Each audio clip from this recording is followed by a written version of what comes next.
आज आपको तीन तरह के सम कराए जाएंगे। पहला सम तो ये कराया जाएगा, क्या कोई भी नंबर दी हुई एपी का कोई टर्म है। दूसरा आपको कराया जाएगा कि किसी एपी में कितने टर्म्स हैं, how many terms are there. तीसरा क्वेश्चन कराया जाएगा कि कौन सा सम, और तीसरे तरह का जो आपको सम है वो ये कराया जाएगा कि फर्स्ट नेगेटिव टर्म दी हुई एपी का कौन सा है। तीनों अहम क्वेश्चन है और इन क्वेश्चनों को समझिए।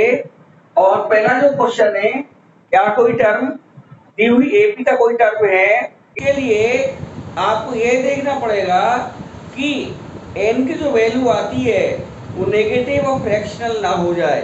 नेगेटिव और फ्रैक्शन होने पर वह गिनती काउंटिंग नेगेटिव हो जाएगी या अपॉन में हो जाएगी, और काउंटिंग नेगेटिव या फ्रैक्शन में आने पर कोई भी टर्म उस एपी का टर्म नहीं होगा।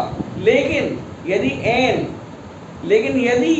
n 1 2 3 4 etc कोई नेचुरल नंबर आता है तो वह वैल्यू वैलिड होगी। तो हम इसी संदर्भ में इसको लेके चलते हैं। तो पहला एग्जाम्पल नंबर 10 है आर एस अग्रवाल का, उसको लेके चलते हैं। ये आपका पार्ट 6 है, पार्ट 6। चलिए नंबर 10 लेके चल रहे हैं। 10 number, here a is equal to 5, b is equal to 8 minus 5 is equal to 3, less tn is equal to 51। क्योंकि इन्होंने क्या ये 51 कोई टर्म है, तो हमें क्या मालूम कोई टर्म है या नहीं, तो हम इसे tn मान के चलेंगे। कौन सा टर्म माने, एक दुविधा की स्थिति से बचने के लिए हम एक सुविधा करते हैं, दुविधा से बचने के लिए इसे tn मान ले रहे हैं। तो tn इज इक्वल टू 51 हो गया। तो यहाँ पर tn की वैल्यू भर दी, a plus n minus 1 into D is equal to 51 implies a की वैल्यू है यहाँ पर 5 plus n minus 1 into D की वैल्यू 3 इज इक्वल टू 51। यहाँ से n माइनस 1 इंटू 3 निकल जाएगा 51 माइनस 5 कर लेंगे, implies n minus 1 into 3 is equal to 51 minus 5 46 हो गए, implies n minus 1 is equal to 46 upon 3 implies n is equal to 46 upon 3 plus 1, 3 LCM आ गया। इसके लिए 1 लिख सकते हैं। 3 से 3 को काटा 1 टाइम गया, 1 की मल्टीप्लाई 46 में 46 आया, प्लस 1 का डिवाइड 3 में दिया 3 आया, 3 में 1 की मल्टीप्लाई कर दी 3 आया। This is 49 upon 3। यदि 49 को 3 से कैंसिल आउट करें तो डिवाइड लगाना पड़ेगा, क्योंकि इनका जो सम है 9 का और 4 का वो 13 आया, और टेस्ट ऑफ डिविजिबिलिटी से 13 3 से कैंसिल आउट नहीं होता, इसलिए 3 से काटना पड़ेगा, 3 का डिवाइड लगाना पड़ेगा। 3 1 जा 3, 1 आया, 9 हो गए, 3 6 जा 18, 1 बचा, ये आया। इम्प्लाई करके n की वैल्यू आपके 16 एंड 1 अपॉन 3 ये मिक्स्ड फॉर्म में आ गई, which is a mixed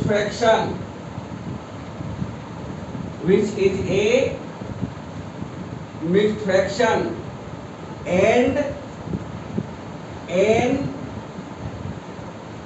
can't be so, और n ऐसा नहीं हो सकता, बिकॉज क्यों नहीं हो सकता, because n is a counting number, n is counting number.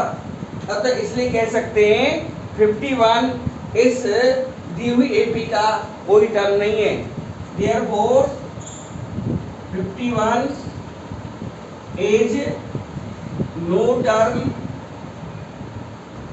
Of the given AP. इसका ये आंसर हो गया। अब आपको ये सेकंड प्रॉब्लम कराई जाएगी एग्जांपल 11 के रूप में। कैसे बताना पड़ेगा कितने टर्म से सीपी में, तो वही 11 नंबर डाल दीजिए यहाँ पर। हियर पहला टर्म a इक्वल टू, देखिए ध्यान से, पहला टर्म आपका 7 है, इरा 7। d निकालेंगे 11 माइनस 7 इक्वल टू 4 आ जाएगा।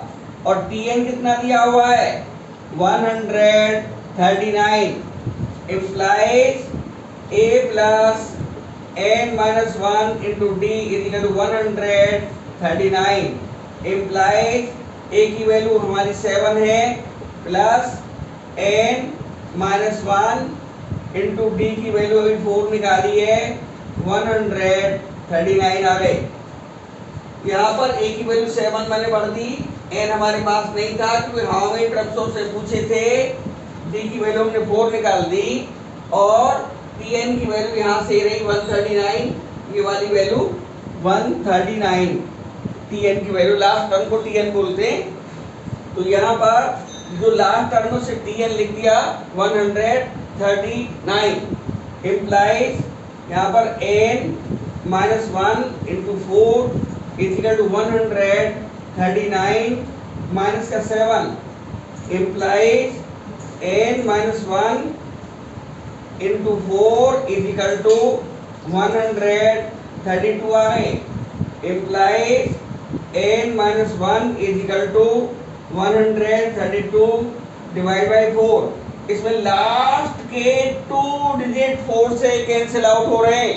और टेस्ट ऑफ डिविजिबिलिटी हमको बताती है कि यदि लास्ट के 2 टर्म्स 4 से कैंसिल आउट हो जाए तो होल नंबर 4 से डिविजिबल है। यहाँ ये 4 से कट जाएगा नंबर, 4 3 जा 12, 4 3 जा 12, 33 आ गया। यहाँ से n इक्वल टू निकाल लिया 33 प्लस 1 इक्वल टू 34। उससे मांगा था हाउ मेनी टर्म्स, तो ये टर्म्स नंबर टर्म्स आ गए। तो therefore number of terms equal to 34 और ये आपका फाइनल आंसर हो गया। और इस तरह से ये आपका फाइनल उत्तर है, फाइनल आंसर है। ये आपको फाइनल प्रॉब्लम कराई जाएगी 3rd नंबर वाली प्रॉब्लम। और हमको बताना पड़ेगा कि इसमें फर्स्ट नेगेटिव टर्म कौन सा है जो हमारे पास में ए पी दे रखी है। तो इसके लिए हमको n की वैल्यू निकालनी पड़ेगी। इसके लिए हमें n की वैल्यू को निकालना पड़ेगा। तो हमें ये नहीं मालूम कौन सा टर्म है फर्स्ट नेगेटिव टर्म, तो हम tn मान ले रहे हैं। 13 number let tn less than 0। Less than 0 का मतलब ही 0 से छोटा हो गया, और 0 छोटे का मतलब तो नेगेटिव होता है। तो tn 0 छोटा हो गया, तो tn की वैल्यू यहाँ पर सप्लाई कर दीजिएगा। तो tn की जो वैल्यू होती है वो होती है a plus n minus 1 into D less than 0। यहाँ पर a की वैल्यू बहुत ध्यान से देखिए 24 है पहला वाला टर्म, दिस इज a। ये a हो गया बेटा, a हो गया 24 plus n minus 1 into D, D निकलेगा अगला माइनस पिछला। 2 कंजुगेट टर्म्स का डिफरेंस, 2 लगातार टर्म होने चाहिए। 21 और 24 का डिफरेंस कर लीजिए, या 18 21 का कर लीजिए, या 15 में से 18 आएगा। राइट में से लेफ्ट वाला ही माइनस, लेफ्ट में से राइट माइनस मत कर देना, अगला माइनस पिछला। तो ये बोल रहा हूँ, अगला माइनस पिछला, राइट माइनस लेफ्ट। तो ये 21 माइनस 24 कर सकते हैं लेस देन 0। या तो पहले इसको लिख देते, यहाँ पर ये भी लिख सकते हैं कि here a is equal to so much, d is equal to so much, n is equal to what। तो मैंने थोड़ा सा लिखा नहीं है, आप चाहे कर सकते हैं, बहुत आराम से कर सकते हैं। तो लेस देन 0 कर लेंगे, यहाँ पर ये आएगा 24 प्लस n माइनस 1 और ये माइनस का 3 बचा लेस देन 0। यहाँ पर में ये इनइक्वलिटी है, वैसे 11th क्लास में आती है। इनइक्वलिटी में ये कंडीशंस होती हैं कि आप किसी नंबर को यदि हटाना चाहते हैं तो आप प्लस से हटा सकते हैं, माइनस से हटा सकते हैं, मल्टीप्लाई से हटा सकते हैं और डिवाइड से भी हटा सकते हैं। और हाई लेवल पे और भी इसके ऑपरेशंस हैं, लेकिन यहाँ पर ये वाले ऑपरेशंस इस्तेमाल नहीं होते हैं। तो यहाँ पर लो लेवल है, प्लस माइनस मल्टीप्लाई और डिवाइड से इन नंबर्स को हटा के हम n की वैल्यू निकाल सकते हैं। और क्योंकि यहाँ पर हमें सबसे पहले 24 को हटाना पड़ेगा, तो 24 दोनों साइडों से हमें माइनस करना पड़ेगा। तो क्या करना पड़ेगा, यहाँ पर करना पड़ेगा 20, ये माइनस का 24 इधर साइड में कर दिया और हमने लेस देन वाले में इधर साइड में भी कर दिया, यानी माइनस 24 इधर भी लगा दिया और माइनस का 24 इधर भी लगा दिया, क्योंकि 24 प्लस में था और 24 प्लस का और 24 माइनस का आपस में कैंसिल आउट हो जाएगा, इसलिए किया गया। बाय द वे यहाँ पर मल्टीप्लाई होती तो हमें 24 का डिवाइड करना पड़ता दोनों साइडों में, ऐसा नहीं है।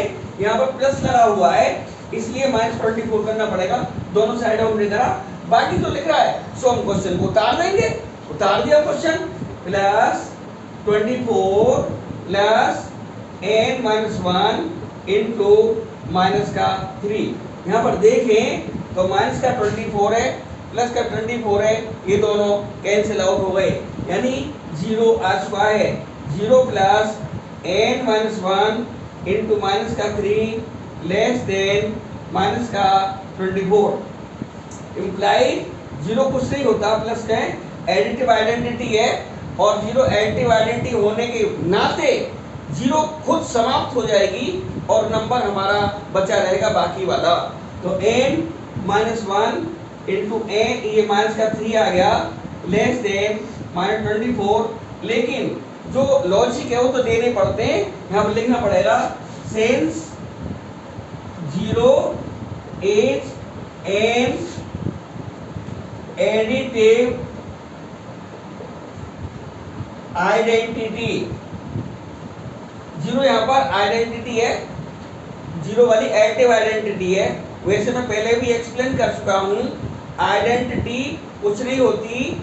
आइडेंटिटी एक ऐसा एलिमेंट होता है जो किसी नंबर पर ऑपरेट होने के बाद में खुद तो नष्ट हो जाता है लेकिन उस नंबर को दे देता है।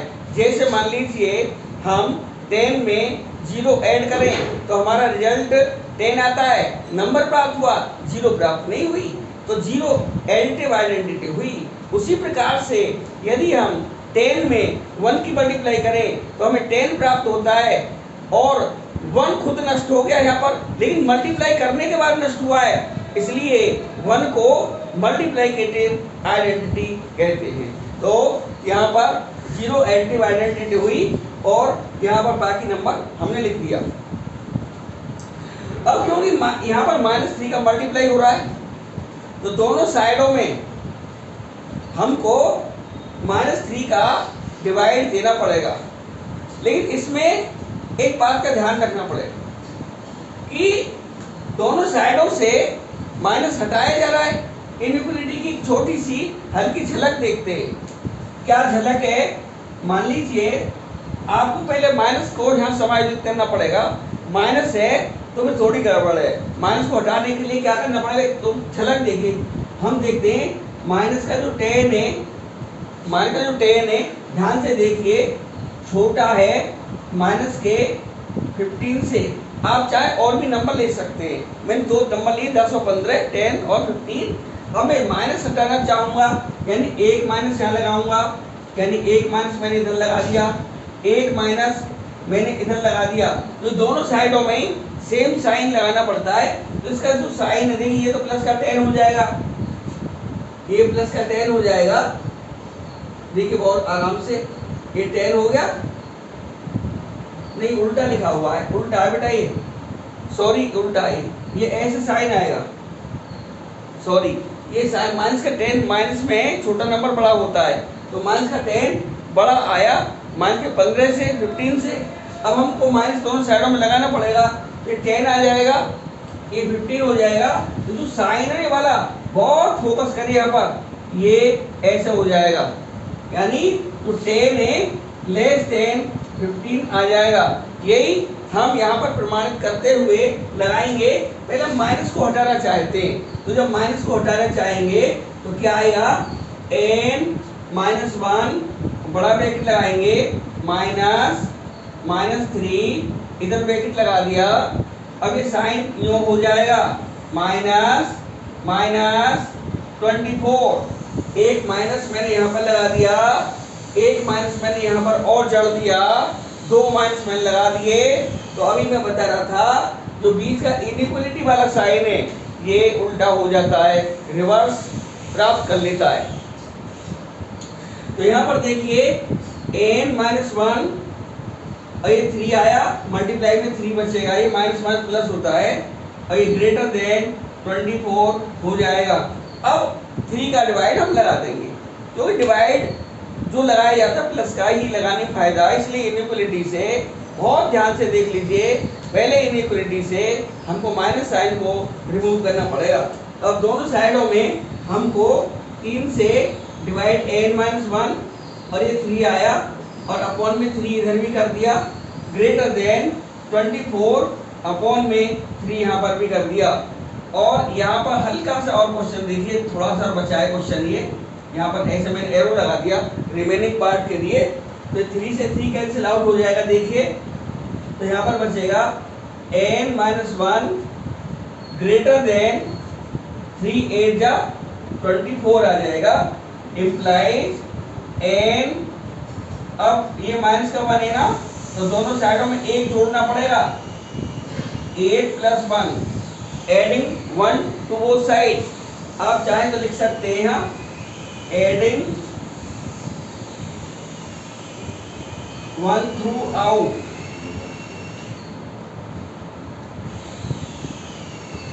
एडिंग 1 थ्रू आउट, दोनों सारा थ्रू आउट करो, दोनों साइड है, जितनी भी साइड है तो वहां पर 1 को ऐड कर दिया, तो यहाँ 1 से 1 कैंसिल आउट हो गया, implies n greater than 9। n 9 से बड़ा काउंटिंग नंबर है, क्योंकि n काउंटिंग नंबर लिया जाता है, यहाँ पर n 9 से बड़ा नंबर है, तो 9 से अगला वाला जो नंबर 10 हुआ, तो therefore first negative term is 10th इसमें फर्स्ट नेगेटिव टर्म आएगा, फर्स्ट नेगेटिव टर्म 10th वाला आएगा। और तो यहाँ पर जो फर्स्ट नेगेटिव टर्म आएगा वो 10th टर्म आएगा। तो ये से इससे क्या इम्प्लाइज होता है, इससे क्या इम्प्लाइज होता है, से इम्प्लाइज होता है n इज इक्वल टू 10 आ गया, भाई n बड़ा है ना 9 से, तो 10 टर्म आ गया, n की वैल्यू 10 आ गई। तो हमारे पास में तो देयरफॉर t10 निकालना पड़ेगा, therefore first negative term t10 is equal to a plus 10 minus 1 into D. तो tn का फॉर्मूला है ना, since tn is equal to a plus n minus 1 into D is equal to a की value कितनी है, 24 है, ये 9 आया, और d की अभी हमने निकाली थी वैल्यू, वो आई थी हमारी माइनस का 3। तो 24 प्लस और माइनस की मल्टीप्लाई, ये प्लस है माइनस है, इन दोनों की मल्टीप्लाई माइनस में आएगी, 9 3 जा 27, तो माइनस का 3 आपका आंसर फर्स्ट नेगेटिव टर्म का आ गया, जो कि 10th होगा। और इस प्रकार से ये आपको 3 महत्वपूर्ण क्वेश्चन आज कराए गए हैं, इम्पोर्टेंट हैं, एग्जाम में आ सकते हैं, इसलिए इनकी प्रैक्टिस करनी बहुत ज़रूरी है। मुझे उम्मीद है कि ये सॉल्यूशंस आपको समझ में आए होंगे, पसंद